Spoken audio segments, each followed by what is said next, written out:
Oh my god, another week.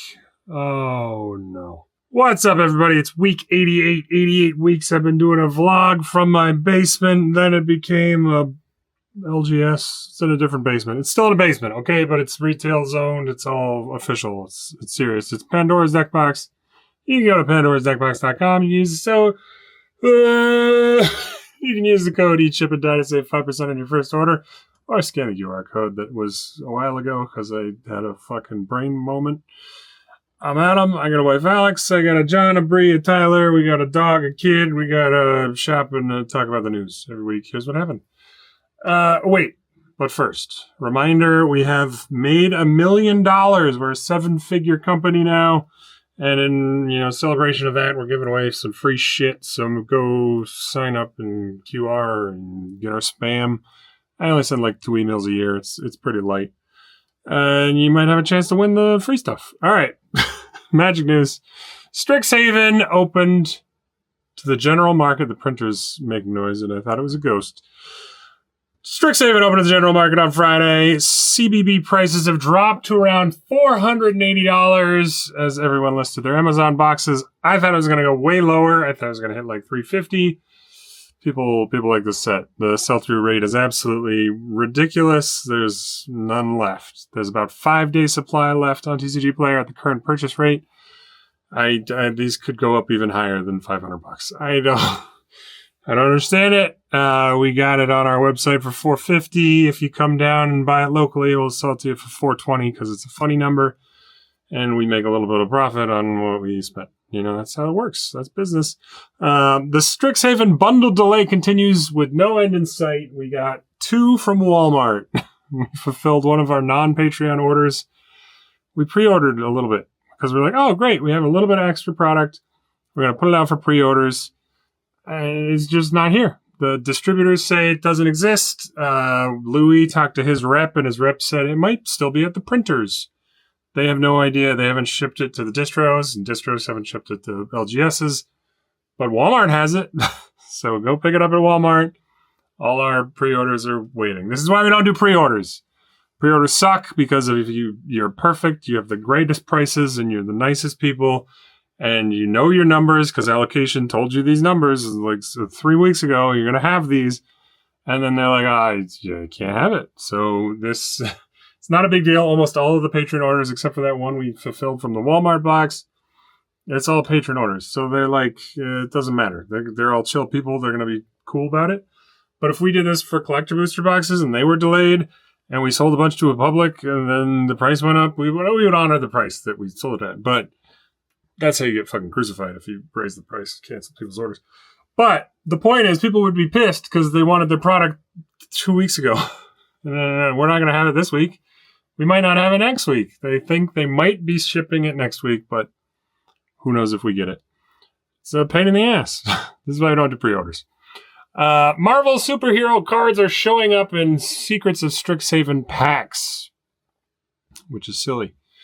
We just got our Marvel pre-release kit allocations. We're getting 6 cases, and we have 5 events scheduled, which gives us a little wiggle room because there's only 15 things in a kit for some reason, but seating size 16, so you're going to need to open the 6th case if we sell out, and then there might be overflow. Who knows?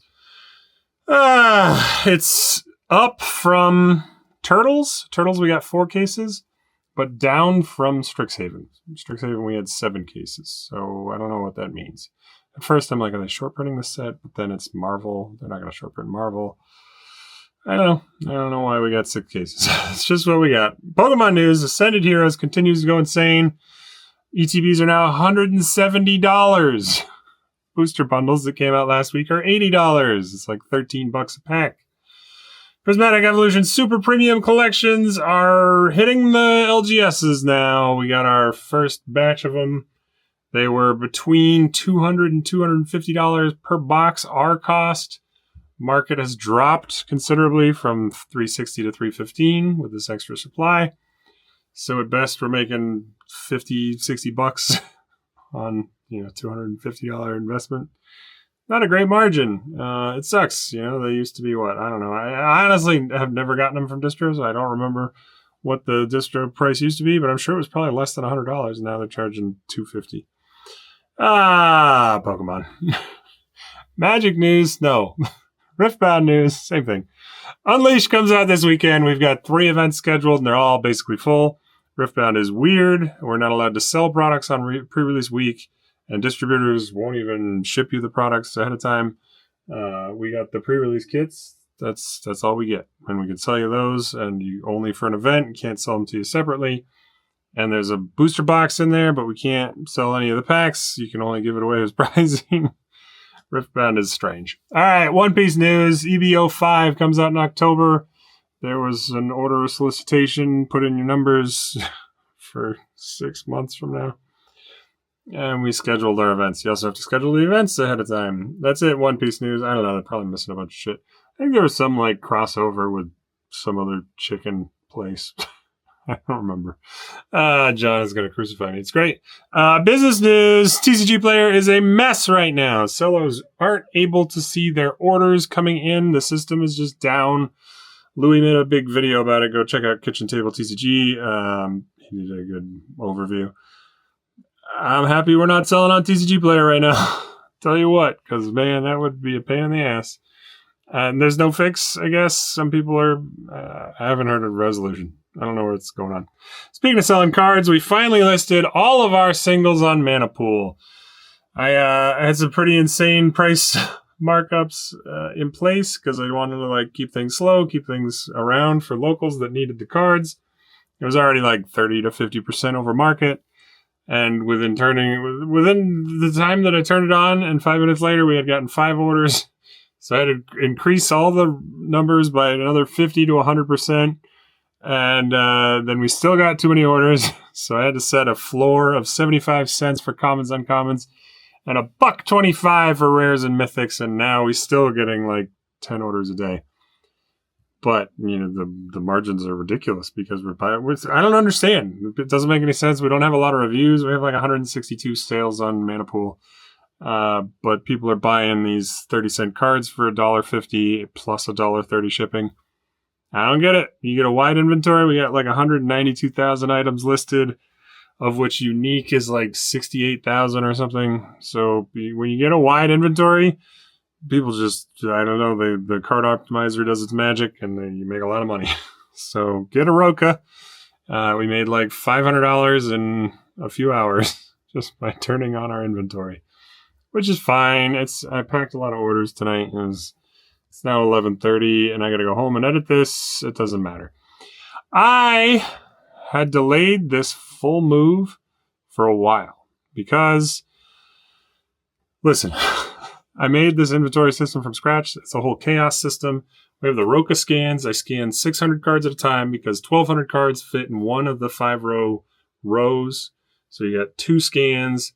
And it's just alphabetized, no rarity, no collection, no set, no foil, non-foil, none of that. Just alphabet. You have to tell whether or not it's non-foil or foil when you scan it. All right, that's the only thing you have to do.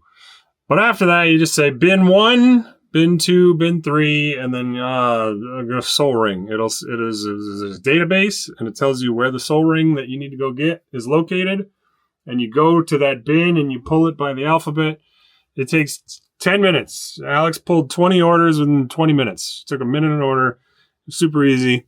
But I made it from scratch and so there's a lot of bugs. So we've been working through bugs for like months now.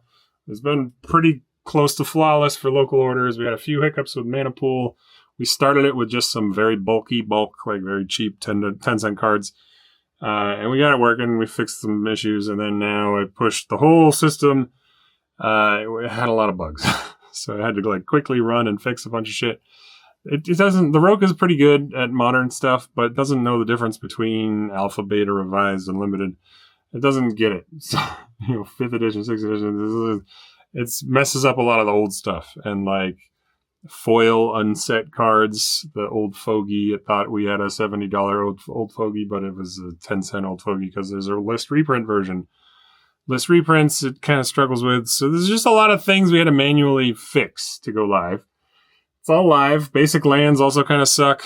But It's all done now. Now it's live. You can go buy stuff. Don't do it because it's way too expensive. Come here and we'll pull it for you, and it'll be actually market price instead of 100% over market price. The Nick Tofani tokens are getting printed. He's a good artist. He used to work here, allegedly, maybe. He's incredible. It's been great. He made our treasure token. I have it here. Here, look, I can show you. Don't look at my forehead. Look at this instead. Treasure token. It's cool. He made this, and that's our logo kind of theme. Our Pando's Deckbox logo is a Deckbox opening, if you didn't know. All right, whatever. I just realized I don't have my mic set up. It's fine. The mic's going to sound just okay. Not going to be perfect. We've been paying him in collector boxes, and he's been making art. We have up to 10 tokens now. We're going to make little token packs. It's going to be awesome. I looked into getting them professionally foil wrapped, little packs, but they cost $1,000 and you get 1,000 units of them. I'm just going to pack them in coin envelopes for now. It's going to be great. I also need to put together another proxy order. I'm a little dry. We have a few decks for people that need to get proxified. The turtle deck, single deck, the Strixhaven decks, etc. I want to fully proxy all the secret lair decks, the fucking angels and the heads I win, tails you lose, all that stuff. Those are just expensive decks overall. So it's if you just proxy the expensive cards, you'd have 10 cards left that are real. I'm just going to proxy the whole deck, I think. There's some talk of proxy-friendly CEDH going on in the shop. I don't know. I'd like to make maybe one of those. I have kind of no interest in playing it, but people are interested, so maybe I'll make one. And then I also want to proxy a Hammer Time modern deck, which is very expensive, but we have proxy-friendly modern in the shop. So that's most of it. Now, one other thing, I ordered an ESL demo kit, which stands for Electronic Shelf Labeling System. Comes from Alibaba. If you get one homemade from a business in America, it's going to be expensive, so you got to order Chinese stuff, and then I'm going to connect it to our repricer script, and we'll have little labels. You've seen them at Walmart. Little e-ink labels, then it'll tell you what things cost. That's it. All right, that's all I got. News. Got to go edit this. Thanks for being here. If you've been here, I appreciate you. Watching, comment and all that shit. You can do that. I don't care. This is just for me. I don't care that you're here. I mean, I care that you're here, but you don't have to be here. You can leave if you want. You can go. No one's keeping you here. Okay, look, I'm going to roll a die. It's tungsten. It tells us the future if you believe that sort of thing. Have a good 14 kind of week, everybody. Bye.